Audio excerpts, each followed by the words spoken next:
মুখ্যমন্ত্রী যখন নির্দেশ দিয়েছেন তারপরে কিন্তু আপনারা বিভিন্ন দোকানে দোকানে গেছেন, যারা সরকারি জায়গায় অবস্থিত, যারা কথা শোনেননি, তাদের কিন্তু নির্দেশ দিয়েছিলেন, সময় বেঁধে দিয়েছিলেন, তার মধ্যে উচ্ছেদ মানে যারা উচ্ছেদ করে নেয় অর্থাৎ নিজেতেই এখন সরেনি। কিন্তু আজকে মধ্যরাত থেকে যে হঠাৎ যে অভিযান চালাচ্ছেন, এটা কিভাবে দেখছেন এবং সাধারণ মানুষের কি প্রতিক্রিয়া এখানে?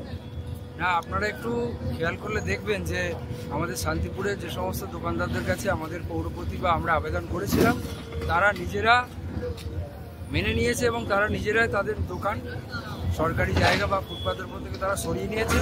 আজকে মূলত যে কাজটা করা হচ্ছে আমাদের, যে রাস্তায় যেগুলো অবস্ট্রাক্ট কনস্ট্রাকশন ছিল তাদের ফেলে যাওয়া, যেগুলো আর মানে তাদের এখন দোকানের অবশিষ্ট বলতে কিছু নেই, তা সেই জায়গাটা তো সমান করতে হবে, চলাচলের ব্যবস্থা করতে হবে। কিন্তু আমরা দেখতে পেলাম বেশ কিছু দোকানের কিন্তু কিছু অংশ কিন্তু ভেঙে দেওয়া হলো, সেটা কি আপনাদের পৌরসভার অন্তর্ভুক্ত ছিল?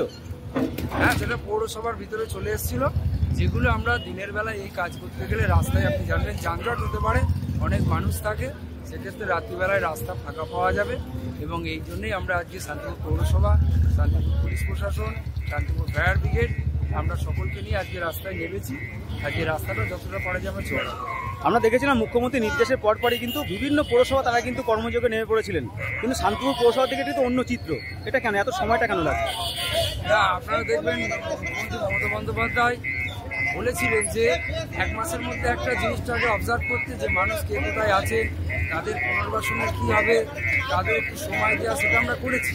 তারপরে আমরা আজকেও মূলত আপনাকে আবার বলছি যে রাস্তায় তাদের ফেলে যাওয়া যে মানে কনস্ট্রাকশন বা পোল আছে, সেগুলোই আমরা মূলত আজকে শোনাচ্ছি। আপনার নাম পরিচয়? আমার নাম শুভজিৎ দেব, আমি শান্তিপুর চেয়ারম্যান কাউন্সিলর।